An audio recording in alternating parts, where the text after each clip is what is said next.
북한 전역이 패닉에 빠졌습니다. 김 씨 일가의 전담 의료 인력 한 명이 사라졌다는 사실이 포착된 순간 보위부는 밤새 비상동원을 걸었습니다. 멸족까지 언급된 내부 문건이 돌기 시작했고 국경은 즉시 봉쇄되었습니다. 그는 상위 1%만 접근할 수 있는 최고위 의료팀 소속이었습니다. 그가 없어지자마자 절대 외부로 나가선 안 되는 김 씨 일가의 건강 기록 일부가 사라지셨습니다. 그는 왜 그 기록을 목숨 걸고 들고 나왔을까요? 그리고 절대 도망칠 수 없는 위치에 있던 그는 왜 탈출을 선택했을까요? 지금 드러나는 이 정보는 정말로 북한 내부에서 새어나온 것일까요? 지금 감동 스튜디오에서만 들을 수 있는 구독과 좋아요는 다음 이야기를 만드는 큰 힘이 됩니다. 인간은 두려움 앞에서야 비로소 자신의 진짜 얼굴을 마주하게 됩니다. 저는 그 말을 누구보다 가까이에서 그리고 잔인할 만큼 선명하게 경험한 사람입니다. 제 이름은 올해 42. 한때 저는 북한 최고 권력층, 그 중에서도 김 씨 일가의 의료 전담팀에서 근무하던 의사였습니다. 지금은 한국의 작은 임대 아파트에서 조용히 지내며 같은 이름을 쓰지 못하는 삶을 살고 있습니다. 아침이면 창문을 열고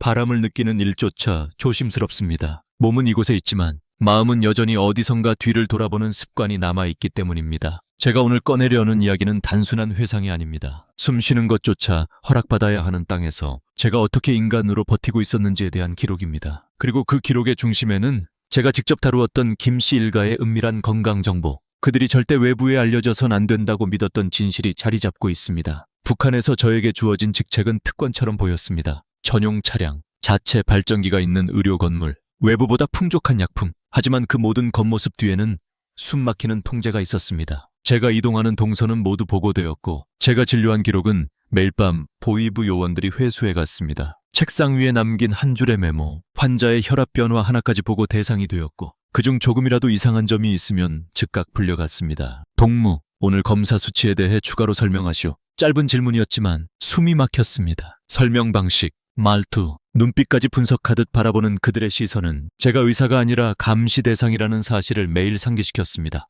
저는 그 속에서 스스로에게 묻곤 했습니다. 나는 환자를 치료하는 의사인가? 아니면 비밀을 지키는 관리인인가? 이 질문은 어느 순간 제 삶 전체를 흔드는 균열이 되었습니다. 제가 처음 김 씨 일가의 주치의팀에 들어갔을 때 저는 그들의 세계가 완벽하게 통제되고 차갑게 유지되는 이유를 이해하지 못했습니다. 하지만 시간이 흐르면서 깨닫게 되었습니다. 그들은 누구보다 두려움 속에 살아가는 사람들이었고 저는 그 두려움을 감추는 역할을 맡은 셈이었습니다. 그들의 건강 상태는 국가 기밀이었고 의무기록은 곧 권력의 약점이자 위험의 씨앗이었습니다. 저는 그 사실을 누구보다 잘 알고 있었습니다. 그래서 제가 그 기록의 일부를 손에 쥔 채 국경을 넘었던 그날, 제 목숨이 더 이상 제 것이 아니라는 것도 알고 있었습니다. 지금 한국에서 조용히 살아가며 사람들 속에 섞여 지내지만 제가 본 진실은 아직도 제 마음 깊은 곳에서 무겁게 눌러 앉아 있습니다. 말하면 안 될 것과 말해야 할 것 사이에서 오랫동안 흔들렸습니다. 그러나 어느 순간부터 생각이 바뀌기 시작했습니다. 내가 겪은 일을 이야기하지 않으면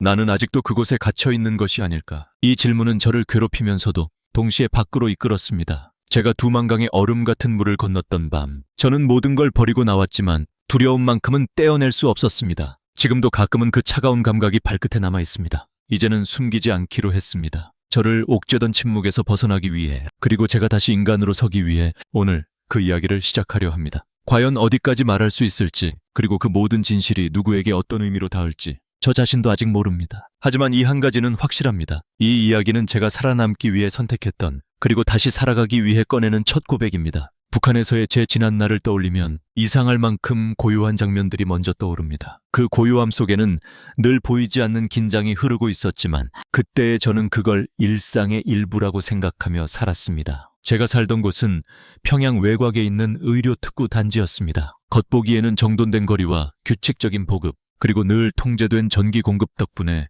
비교적 안정된 지역으로 알려져 있었지요. 하지만 그 안정은 어디까지나 허용된 범위 안에서만 유지되는 안정이었습니다. 전기가 들어오는 시간은 매일 다르게 조정됐고 난방은 위에서 내려오는 지시에 따라 갑자기 끊기기도 했습니다. 그런 환경에서도 사람들은 불편을 말하지 않았습니다. 말하는 순간 그 불편이 의심의 단서가 될 수 있다는 걸 모두 알고 있었기 때문입니다. 저의 하루는 대부분 병동과 연구실 사이에서 흘러갔습니다. 김 씨 일가의 의료팀은 일반 병원과 달리 외부 환자가 없었고 특정한 대상만을 위한 공간답게 언제나 정숙하고 긴장된 분위기가 감돌았습니다. 제가 맡은 업무는 단순한 진료가 아니라 상황을 예측하고 보고하는 일에 더 가까웠습니다. 혈액 수치 하나, 미세한 체중 변화, 심장 리듬의 흔들림까지 정확하게 기록해 상부에 전달해야 했습니다. 가족과의 일상은 제한적이었습니다. 아내와 딸아이와 함께 살았지만 저는 일과를 마치고도 쉽게 마음을 놓지 못했습니다. 평범한 가족 대화조차 누군가 듣고 있을 가능성을 고려해야 했고, 아이에게 학교에서 있었던 일을 물어보는 것도 조심스러웠습니다. 아버지, 오늘 선생님이 딸아이가 말을 꺼내려 하면 저는 항상 주변을 확인했습니다. 그 습관은 어느 순간 당연한 행동이 되어버렸습니다. 저의 아내는 조용한 사람이었습니다. 불필요한 말을 하지 않고 감정도 앞에 내세우지 않는 타입이었죠. 하지만 저는 알고 있었습니다. 그녀가 조용한 이유는 성격이 아니라 저 때문에 혹시라도 위험이 닥칠까 두려워서라는 것을. 의료특권층에 속한 제 직업은 겉보기에는 안전해 보였지만 조금만 틀어져도 바로 표적이 되는 자리였으니까요. 그럼에도 불구하고 삶에는 작은 평온이 있었습니다. 일주일에 한 번 가족과 함께 먹는 국수 한 그릇, 딸아이가 손수 접어 만든 종이학, 아내가 저를 위해 숨겨두었던 따뜻한 숭늉 한 잔, 그런 사소한 순간들이 저에게는 세상의 전부처럼 느껴졌습니다. 하지만 그 평온은 언제나 조건부였습니다. 저는 그 사실을 알면서도 모른 척하고 살았습니다. 사람은 자신이 가진 모든 것이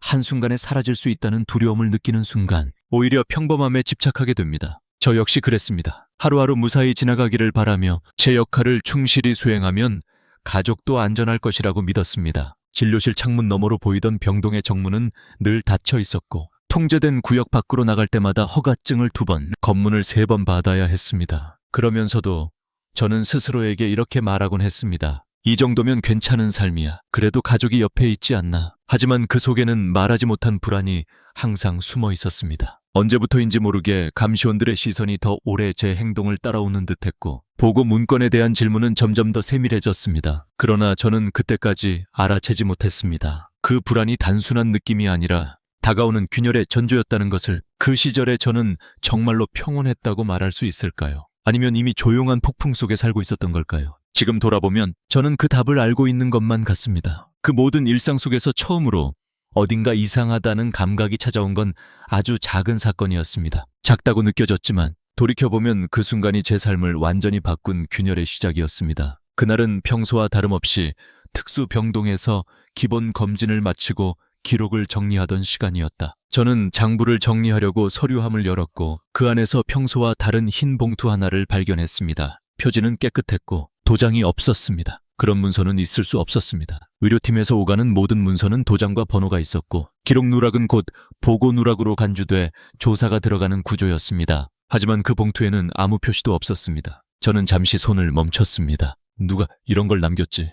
봉투를 열자 안에는 익명 메모가 한 장 들어 있었습니다. 짧고 떨린 필체로 이렇게 적혀 있었습니다. 조심하십시오. 당신을 보고 있습니다. 순간 숨이 턱 막혔습니다. 그러나 저는 곧바로 표정을 관리했습니다. 병동 안에는 항상 보위부 요원이 배치되어 있었고 그들은 작은 표정 변화 하나도 놓치지 않는 사람들이었으니까요. 저는 메모를 다시 봉투에 넣고 서류함 깊숙한 곳에 숨겼습니다. 그러고도 한동안 장부 위에 손을 올린 채 움직일 수 없었습니다. 누가 남긴 걸까? 그 의도는 무엇일까? 나를 위협하는 것인가? 아니면 돕는 것인가? 그날 오후 진료가 끝나갈 즈음 보위부 소속으로 보이는 한 요원이 병동 복도를 천천히 걸어가는 모습이 눈에 들어왔습니다. 검은 외투, 흰 장갑, 그리고 주변을 스캔하듯 움직이는 시선. 요원이 제 방 앞에서 걸음을 멈추는 순간 제 손끝이 차갑게 식어갔습니다. 그는 문틈으로 잠시 안을 들여다보더니 아무 말 없이 지나갔습니다. 그 짧은 순간이 얼마나 길게 느껴졌는지 모릅니다. 집에 돌아가자 아내가 제 표정을 보고 물었습니다. 무슨 일 있어요? 저는 고개를 저었습니다. 아니요. 그저 조금 피곤해서.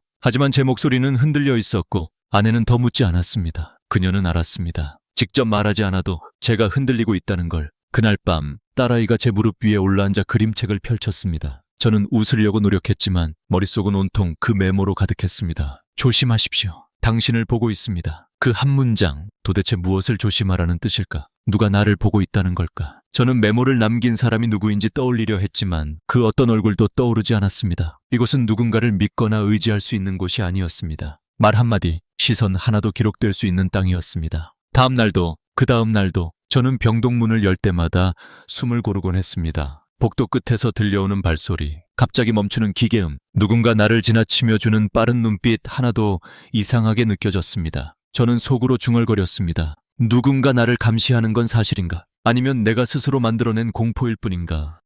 그러나 제 안에서 일렁이는 불안은 점점 더 커져갔습니다. 더 이상 평범한 하루로 돌아갈 수 없다는 예감이 들었습니다. 그 작은 메모가 정말로 작은 사건이었을까요? 아니면 이미 누군가의 시선 아래에서 제가 한참 전에 표적이 되어 있었던 걸까요? 그 메모 이후 병동의 공기는 이전과는 전혀 다른 무게로 가라앉기 시작했습니다. 하지만 모든 변화는 너무 은밀했고 너무 조용했습니다. 마치 누군가 일부러 흔적을 감추는 듯한 느낌이었습니다. 변화는 사소한 곳에서부터 시작됐습니다. 오랫동안 같은 구역을 지키던 경비원이 갑자기 다른 인물로 교체됐고 복도를 청소하던 노동자도 어느 날 보이지 않았습니다. 언제나 제 일정에 맞춰 준비되어 있던 의료기기가 이유 없이 점검 중이라는 표식을 달고 며칠씩 방치되기도 했습니다. 하지만 제가 가장 이상하다고 느꼈던 건 오랫동안 함께 근무해온 동료 의사 한 명이 어느 날 아무 말 없이 사라졌다는 사실이었습니다. 평소와 다름없는 시간, 다름없는 점심, 다름없는 인사. 그런데 다음 날 아침 그의 책상은 비어 있었고 개인 물품도 하나 남지 않았습니다. 동무는 어디 갔습니까? 제가 조심스레 물었지만 간호원은 작은 목소리로 고개만 저었습니다. 모릅니다. 그냥 없어졌다고만. 그녀의 시선은 두려움으로 흔들리고 있었습니다. 그 이상을 묻지 말라는 뜻이었습니다. 그날 오후 저는 의료 기록을 상부 회의실로 제출하기 위해 이동하던 중 복도 끝에서 낯익으면서도 낯선 풍경 하나를 목격했습니다. 보위부 전용 검문대가 새로 설치된 것이었습니다. 기존에도 검문은 있었지만 이번 검문대는 평소보다 훨씬 더 촘촘했고 의료진이라고 해서 예외는 없었습니다. 오히려 의료진에게 더 많은 질문이 주어졌습니다. 최근 치료 대상자의 상태 변화는, 보고서에 수정된 부분은, 개인적인 연락이나 외출 기록은, 그들의 질문은 마치 제 마음 깊은 곳까지 파고들려는 듯했습니다. 특히 마지막 질문, 최근 누군가와 접촉한 사실이 있습니까? 이 문장은 제 등줄기를 차갑게 만들었습니다. 저는 대답했습니다. 없습니다. 목소리는 평온했지만 손끝은 이미 차갑게 식어 있었습니다. 며칠 뒤 또 한 명의 동료가 사라졌습니다. 그는 항상 말수가 적었지만 부지런한 사람이었습니다. 어떤 갈등도 만들지 않던 조용한 성격이었는데 그런 사람이 흔적도 없이 사라졌다는 사실이 저를 더욱 불안하게 했습니다. 왜 한 사람씩 없어지는 거지? 메모의 존재가 다시 떠올랐습니다. 조심하십시오. 당신을 보고 있습니다. 그 문장이 점점 현실이 되어가고 있었습니다. 집으로 돌아오는 길, 보위부 차량 2대가 의료단지를 향해 들어가는 모습을 보았습니다. 붉은 울타리 사이로 번쩍이는 경광등, 차량에서 내리는 짧은 머리의 요원들, 그들의 걸음은 급했고 얼굴에는 굳은 표정이 박혀 있었습니다. 그 순간 저는 명확히 깨달았습니다. 무언가 시작되었다. 그날 밤 집에 돌아와도 마음은 전혀 가라앉지 않았습니다. 아내는 조용히 따뜻한 차를 건네주며 말했습니다. 당신 요즘 표정이 너무 달라요. 저는 대답하지 못했습니다. 입을 열면 두려움이 그대로 드러날 것 같았기 때문입니다. 딸아이는 제 옆에 앉아 종이학을 접으며 웃었습니다. 그 작은 손이 제 손등을 스칠 때 저는 숨을 삼키며 스스로에게 묻고 또 물었습니다. 내가 지금 지키려는 게 무엇이지? 이 평온이 정말 지켜질 수 있기나 한 걸까? 그리고 그날 밤 창밖 골목을 스쳐 지나가는 발자국 소리가 유난히 크게 들렸습니다. 저는 조용히 불을 끄고 모르게 창가에 다가섰습니다. 어둠 속에서 검은 외투를 입은 두 남자가 제 집 쪽을 바라보며 잠시 서 있었습니다. 그 순간 저는 확신했습니다. 이제 피할 수 없는 일이 다가오고 있다는 것을. 로자이바 땀하물기드 룸촌. 며칠 뒤 그동안 느껴오던 불안이 현실이 되는 순간이 찾아왔습니다. 그날은 예정에 없던 밤 근무가 돌연 내려진 날이었습니다. 의료팀 대부분은 이미 퇴근한 시간이었고 저는 몇몇 간호원들과 함께 비밀병동의 정기점검을 수행하고 있었습니다. 기계의 작동 상태를 확인하고 기록을 정리하던 중 복도 끝에 위치한 연구실 문이 미세하게 열려 있는 것이 보였습니다. 그 방은 특정 지시가 없으면 아무도 들어갈 수 없는 구역이었습니다. 평소보다 조용한 병동, 텅 빈 복도, 그리고 반쯤 열린 문. 저는 직감적으로 느꼈습니다. 뭔가 잘못됐다.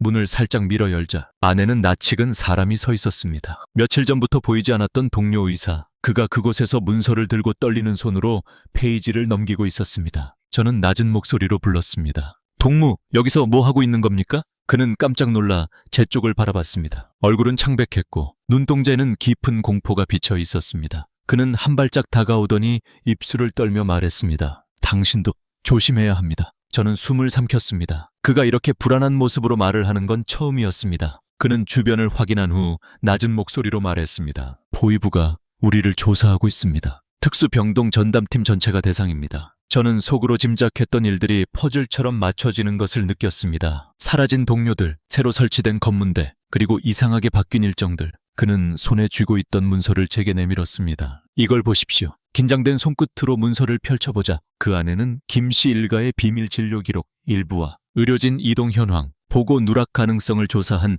보위부 내부 문건이 함께 끼워져 있었습니다. 거기에는 제 이름도 적혀 있었습니다. 관찰 필요 인물, 당신도 조사 대상입니다. 저의 심장은 크게 요동쳤습니다. 숨이 억눌리는 듯했고 다리가 순간적으로 힘을 잃었습니다. 제 이름 옆에는 짧게 이렇게 적혀 있었습니다. 보고 일지 불일치, 추가 검증 요함. 저는 그에게 물었습니다.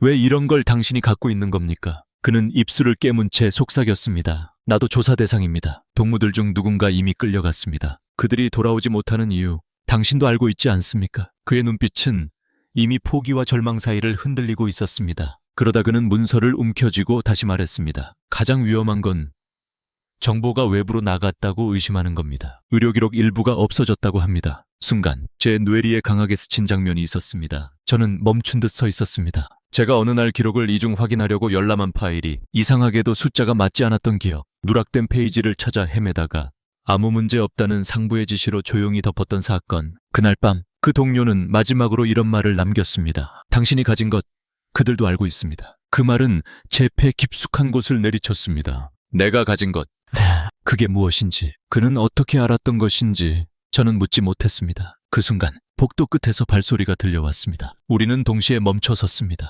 보위부 요원 2명이 느린 걸음으로 다가오고 있었습니다. 그들은 연구실 앞에서 잠시 멈추며 안쪽을 들여다보려 했습니다. 동료는 제 팔을 잡고 강하게 속삭였습니다. 나를 보지 마십시오. 그리고 이 말은 잊지 마십시오. 당신도 표적입니다. 그가 문서 일부를 제 손에 쥐어주고 반대쪽 문으로 빠져나간 순간 요원들이 연구실 문을 세게 밀며 들어왔습니다. 저는 빠르게 기록 파일을 닫고 표정이 흔들리지 않도록 호흡을 고르며 말했습니다. 점검 중이었습니다. 요원은 잠시 저를 바라보다가 아무 말 없이 방을 둘러보고 나갔습니다. 하지만 그들이 사라진 뒤에도 제 안의 불안과 두려움은 도무지 가라앉지 않았습니다. 그가 남긴 말은 도대체 무슨 뜻이었을까? 내가 가진 것, 그들이 알고 있다고. 이제 어디까지가 안전한 경계일까? 그날 이후 저는 모든 시선이 제게 쏠려 있는 듯한 느낌을 떨칠 수 없었습니다. 동료가 남기고 사라진 그 문서 조각은 제 삶을 두 갈래로 갈라놓는 칼날과도 같았습니다. 그날 이후 저는 더 이상 예전의 제가 아니었습니다. 병동은 여전히 조용했고 모두가 평소처럼 움직였지만 그 표면 아래에서는 명백한 변화가 꿈틀거리고 있었습니다. 의료진들의 표정은 굳어 있었고 간호원들끼리도 서로 말을 아꼈습니다. 보위부 요원들은 근무 지역을 수시로 바꿔가며 의료팀의 동선을 세밀하게 관찰했습니다. 그리고 어느 날 오후 저는 상부의 호출을 받았습니다. 동무, 즉시 진료감독실로 오시오. 그 문장을 본 순간 제 목 안쪽이 마르게 타들어갔습니다. 진료감독실 문을 열었을 때 그 안에는 낯익은 얼굴 2명이 앉아 있었습니다. 보위부 조사관, 그들은 오래전부터 우리 병동을 관리해왔던 인물들이었지만 오늘 그들의 자세와 표정은 전혀 달랐습니다. 동무, 앉으시오. 목소리는 낮고 건조했습니다. 저는 조심스레 자리에 앉았습니다. 심장은 천장에서 떨어질 듯 요동치고 있었지만 겉으로는 최대한 평온함을 유지하려 했습니다. 첫 질문이 던져졌습니다. 최근 치료 기록에서 누락된 부분을 알고 있습니까? 저는 눈을 깜박였습니다. 누락이라면 특별히 보고받은 것이 없습니다. 조사관은 문서를 탁 놓으며 말했습니다. 이건 지난달 당신이 작성한 보고서입니다. 그런데 숫자가 맞지 않습니다. 저는 이미 알고 있었습니다. 그 문서가 어떤 내용인지, 그리고 그 누락이 단순한 실수가 아니었다는 것도. 그러나 제가 그 진실을 말할 수는 없었습니다. 말하는 순간 저는 이미 끝난 것이나 마찬가지였습니다. 설명하시오. 조사관의 목소리는 점점 더 차가워졌습니다. 저는 침착한 목소리를 만들며 대답했습니다. 측정 기계의 오류 가능성을 확인했습니다. 이미 재검을 요청했고 그는 제 말을 끊었습니다. 우리는 그 기계가 아무런 문제도 없다는 걸 확인했습니다. 정적,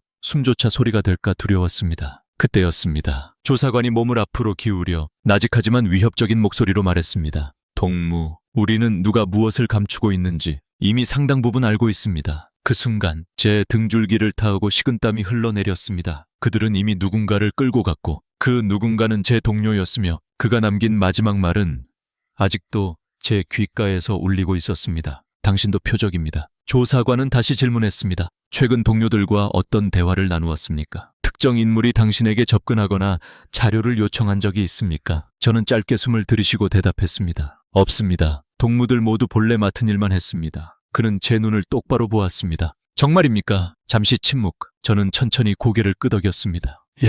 그들은 제 표정을 오래 관찰하더니 마침내 이렇게 말했습니다. 좋습니다. 하지만 앞으로 보고 하나라도 어긋나면 동무는 책임을 피할 수 없습니다. 그 말을 마지막으로 조사실을 나왔을 때 저는 다리에 힘이 빠져 벽에 기대고 서야 했습니다. 병동으로 돌아오는 길, 창밖에서 들려오는 경비견의 짖는 소리, 군인들의 규칙적인 발걸음 소리, 머리 위에서 지나가는 드론의 낮은 웅금까지 모든 것이 제 심장을 쥐어짜는 듯했습니다. 그날 밤 집에 돌아왔을 때 아내는 제 눈빛이 예전과 다르다는 걸 바로 알아차렸습니다. 무슨 일이에요? 짧은 질문이었지만 그 질문은 제 안에 쌓여있던 공포를 건드렸습니다. 저는 고개를 저었습니다. 말할 수 없어. 아내는 더 묻지 않았습니다. 그녀 역시 알고 있었습니다. 이런 순간에 더 많은 말을 하는 것은 오히려 위험을 부른다는 것을. 잠시 뒤 아내가 제 손을 잡으며 낮게 말했습니다. 당신, 우리 가족을 지킬 수 있죠. 그 순간 제 안에서 무언가가 크게 흔들렸습니다. 저는 확신할 수 없었습니다. 아무것도 장담할 수 없었습니다. 하지만 대답해야 했습니다. 아내에게,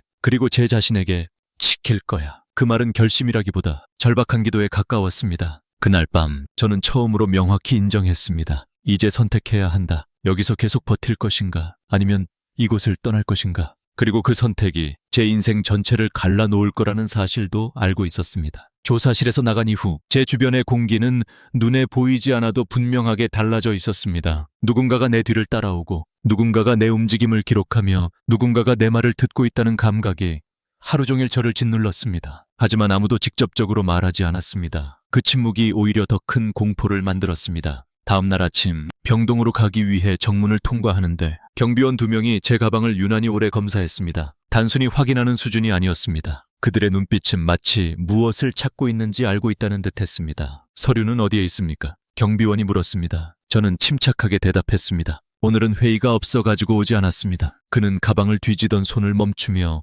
천천히 고개를 들었습니다. 정말입니까? 짧은 대답 하나에도 함정이 숨어있는 듯한 느낌이었습니다. 저는 다시 고개를 끄덕였습니다. 그들은 한참 동안 제 얼굴을 바라보다가 가방을 돌려주었습니다. 그러나 그들의 표정은 이미 제가 감시 대상임을 말해주고 있었습니다. 복도를 걸을 때마다 등 뒤에서 누군가의 시선이 꽂히는 느낌이 들었습니다. 평소보다 의사들이 말을 줄였고 제가 다가가면 대화를 끊는 사람들이 생겼습니다. 저는 이제 완전히 고립되고 있었습니다. 며칠 뒤 동료 한 명이 급하게 제 방으로 들어왔습니다. 문을 닫는 그의 손짓이 떨리고 있었습니다. 당신도 들었습니까? 그는 작은 목소리로 속삭였습니다. 저는 조심스럽게 물었습니다. 무슨 얘기요? 그는 주변을 확인한 뒤 말했습니다. 끌려갔습니다. 새벽에 저의 호흡이 순간 멎었습니다. 그 이름은 바로 며칠 전 저에게 당신도 표적입니다 라고 말했던 동료였습니다. 그는 결국 사라졌습니다. 아무 흔적도 남기지 않고. 동료는 다시 말했습니다. 보위부에서 명단을 가지고 있다고 합니다. 조사 대상, 관찰 대상, 제거 대상. 그 명단 안에 의료진 몇 명이 더 있다고 하더군요. 저는 힘겹게 물었습니다. 내 이름도 있는 겁니까? 그는 대답하지 않았습니다. 그 침묵이 곧 대답이었습니다. 그 순간 제가 발 딛고 서 있는 이 공간 전체가 천천히 무너져 내리는 것 같은 감각이 들었습니다. 그날 저녁 집으로 돌아가는 길은 전에 없이 길게 느껴졌습니다. 담장 너머를 스치는 군인들의 플래시, 멀리서 들려오는 개 짖는 소리, 불규칙하게 울리는 경보음, 어둠 속의 모든 소리가 제가 도망쳐야 한다는 사실을 속삭이는 듯했습니다. 집에 도착했을 때 아내는 불을 켜지 않은 채 거실에 앉아 있었습니다. 그녀는 제 얼굴을 보는 순간 깨달은 듯 말했습니다. 더 이상 버틸 수 없는 거죠. 저는 대답하지 못했습니다. 대신 앉아있는 그녀의 손을 잡았습니다. 그 손은 미세하게 떨리고 있었습니다. 아내가 말했습니다. 당신이 위험하다는 걸 알고 있었어요. 요즘 누군가 우리 집 주변을 맴돌았어요. 밤마다. 그 말은 제 마지막 남은 숨까지 죄어왔습니다. 이미 감시는 집 안까지 들어온 것이었습니다. 그날 밤 창문 밖에서 이상한 그림자가 스쳐 지나갔습니다. 저는 숨을 죽인 채 커튼 뒤에서 조심스럽게 내다보았습니다. 검은 모자를 쓴 두 남자가 우리 집을 바라보며 서로 대화를 나누고 있었습니다. 그들의 얼굴은 어둠에 가려져 보이지 않았지만 그 순간 저는 확신했습니다. 이제 시간이 없다.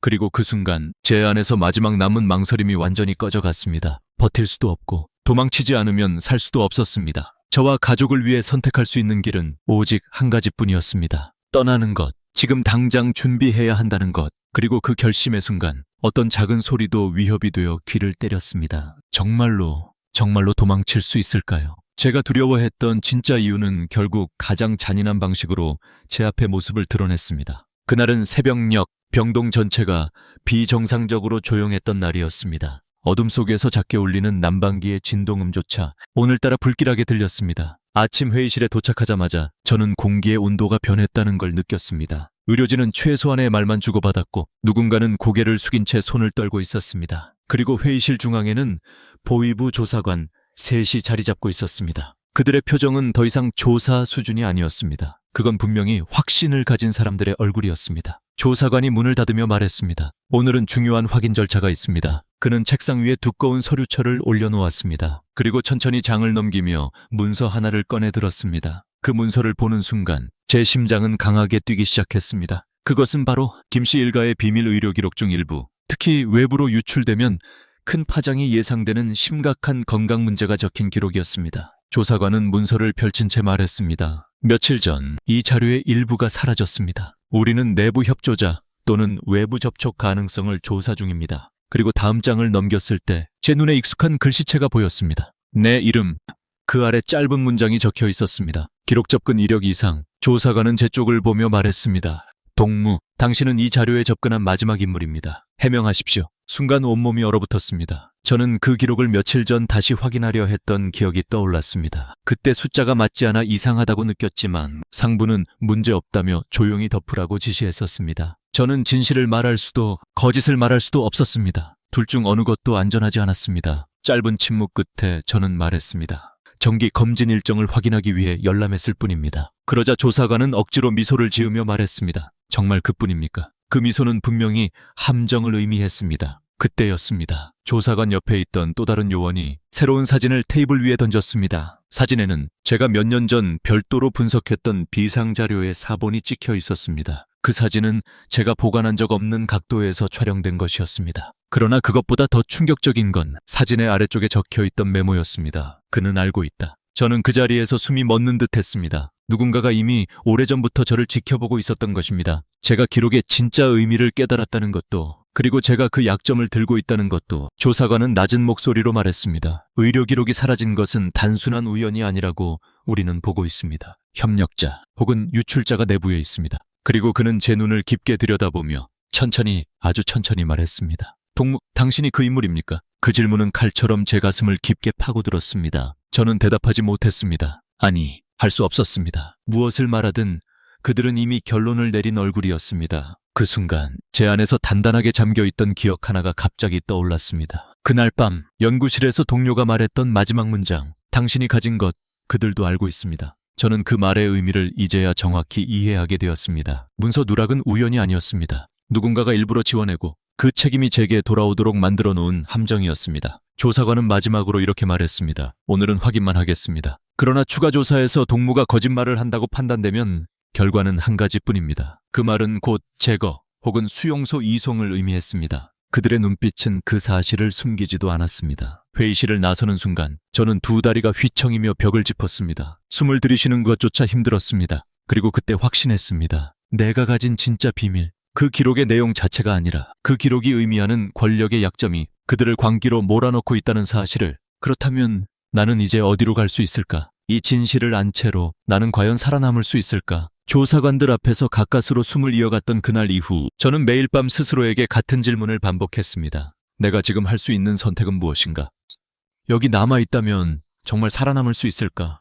그러나 시간이 지날수록 그 질문은 점점 단순한 결론으로 좁혀졌습니다. 남아있는 것은 죽음, 떠나는 것은 확률. 그 확률이 아무리 낮아도 선택해야 했습니다. 하지만 탈출은 결코 쉽게 계획할 수 있는 일이 아니었습니다. 특히 제가 가진 비밀, 김씨 일가의 약점을 보여주는 의료 기록의 일부가 저를 더 강하게 옥죄고 있었습니다. 문제는 그 기록을 없앨 수도 버릴 수도 없다는 것입니다. 그것이야말로 제가 살아남을 수 있는 유일한 보증서가 될 수도 있었기 때문입니다. 동시에 그 기록은 가장 위험한 짐이기도 했습니다. 가지고 있는 것만으로도 사형에 해당할 수 있었습니다. 그 어떤 움직임도 감지되는 공간에서 탈출 계획을 세우는 것은 거의 불가능에 가까웠습니다. 그러나 그럼에도 불구하고 저는 매 순간 주변의 틈을 읽으려고 애썼습니다. 누가 어느 시간에 움직이는지, 어떤 시간대에 경비의 시선이 가장 느슨한지, 어느 구역에서 전기가 자주 끊기는지. 기록을 남기지 않기 위해 머릿속에서만 지도를 그리고 동선을 짜고 실패했을 경우의 상황까지 계산했습니다. 집에 돌아와도 긴장은 풀리지 않았습니다. 아내는 제 표정을 보고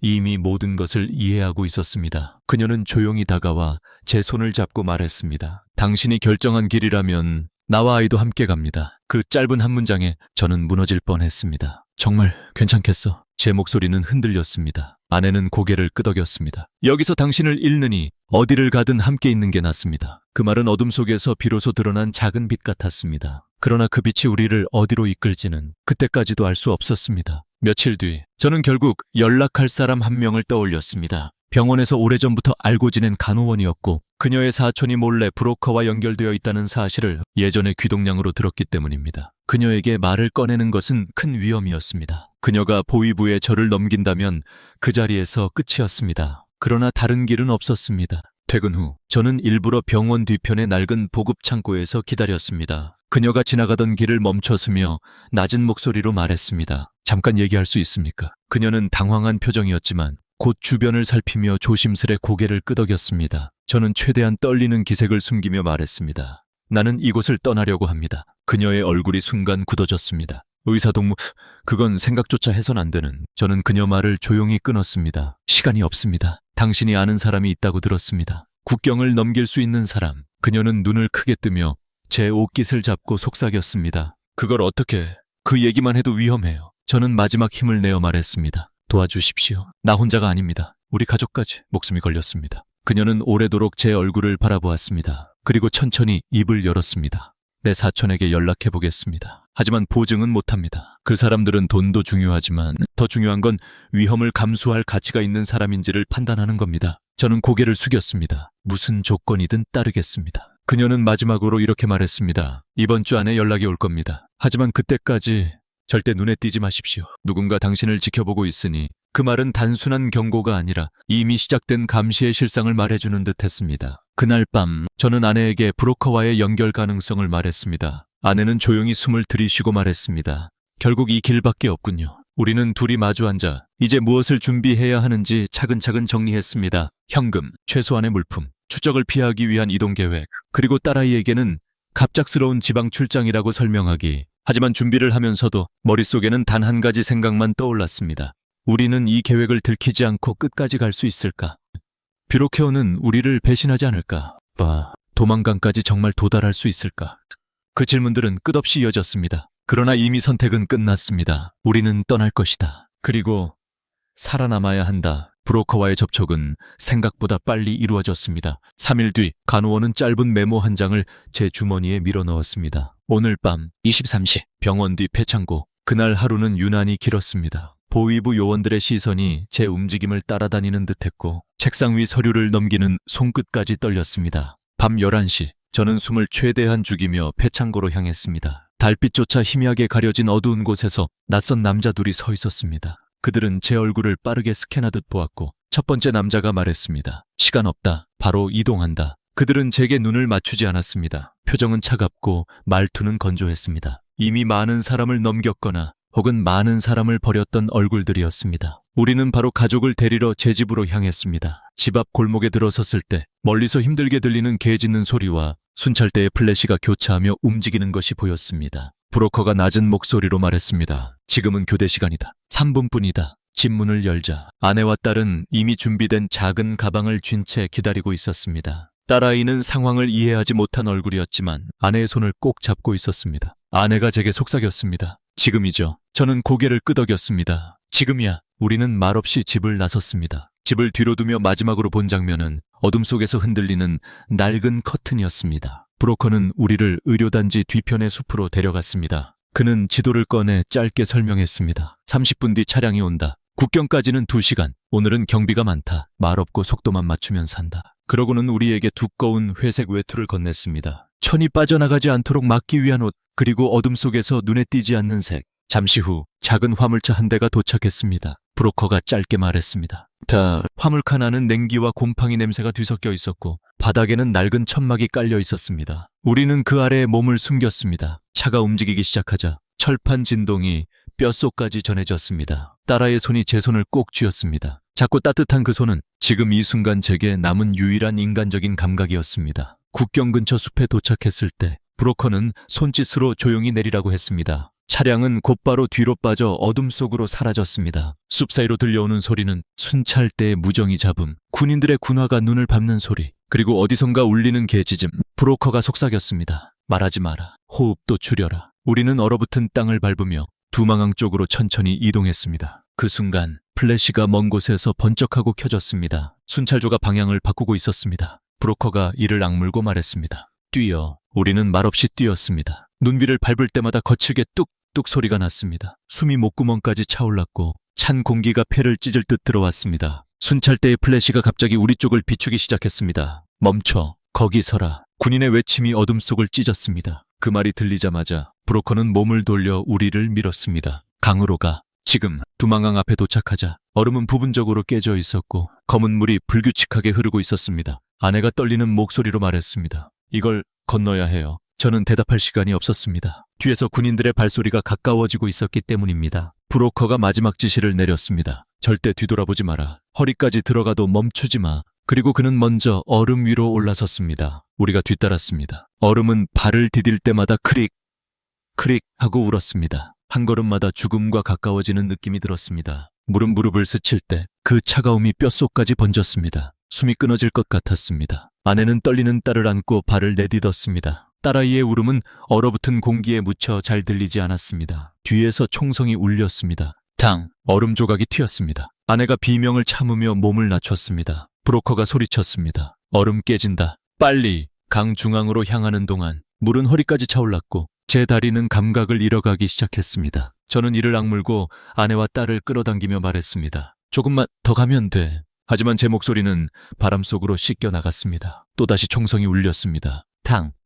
얼음은 더 크게 갈라졌고 물살은 우리를 아래로 끌어당기려 했습니다. 그때 바로 앞에서 브로커가 외쳤습니다. 다 왔다. 뛰어. 지금. 우리는 마지막 힘을 모아 얼음 위를 넘어 강 건너의 어둠 속으로 몸을 숨겼습니다. 뒤에서 군인들의 고함이 울렸지만 이미 늦은 듯 했습니다. 그들은 국경선을 넘지 못했습니다. 우리는 땅에 쓰러졌고 숨을 몰아쉬며 서로를 끌어안았습니다. 살아있었다. 정말로 살아있었다. 그러나 아직 끝이 아니었습니다. 아직 중국, 아직 또 다른 지옥이 남아있었습니다. 두만강을 넘는 순간 우리는 간신히 죽음의 그림자를 벗어났지만 그 앞에 펼쳐진 중국 땅은 결코 안전한 공간이 아니었습니다. 오히려 더 조심해야 했습니다. 여기서 붙잡히면 북한으로 강제 송환. 그 뒤에 어떤 일이 벌어지는지는 누구보다 제가 잘 알고 있었기 때문입니다. 강을 넘어온 직후 브로커는 짧게 말했습니다. 움직여. 여기 오래 있을 수 없어. 우리는 젖은 옷이 몸에 딱 달라붙은 채 몸을 부들부들 떨며 숲속으로 걸었습니다. 바람이 피부를 스치는 감각이 칼날처럼 아팠습니다. 딸아이는 이를 꽉 깨물며 울음을 참았고 아내는 딸을 감싸며 겨우 버티고 있었습니다. 숲을 지나 도착한 곳은 중국 조선족 마을 외곽에 있는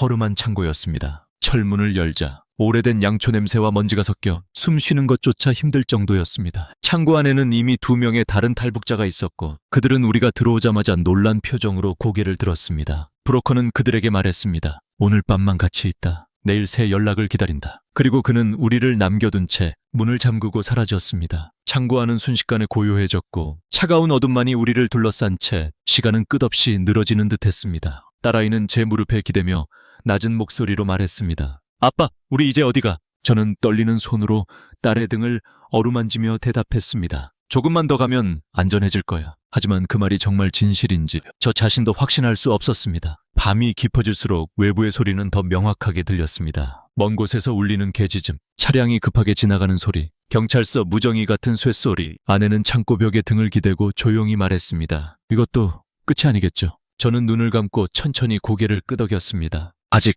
아니다. 그리고 그 순간 문 밖에서 발걸음 소리가 들렸습니다. 우리는 동시에 숨을 멈추었습니다. 철문 손잡이가 흔들렸고 문틈 아래로 손전등 불빛이 스쳤습니다. 딸아이는 아내 품에 얼굴을 파묻고 손에 힘을 꽉 주었습니다. 그 긴장 속에서 저도 모르게 속삭였습니다. 제발 그냥 지나가라.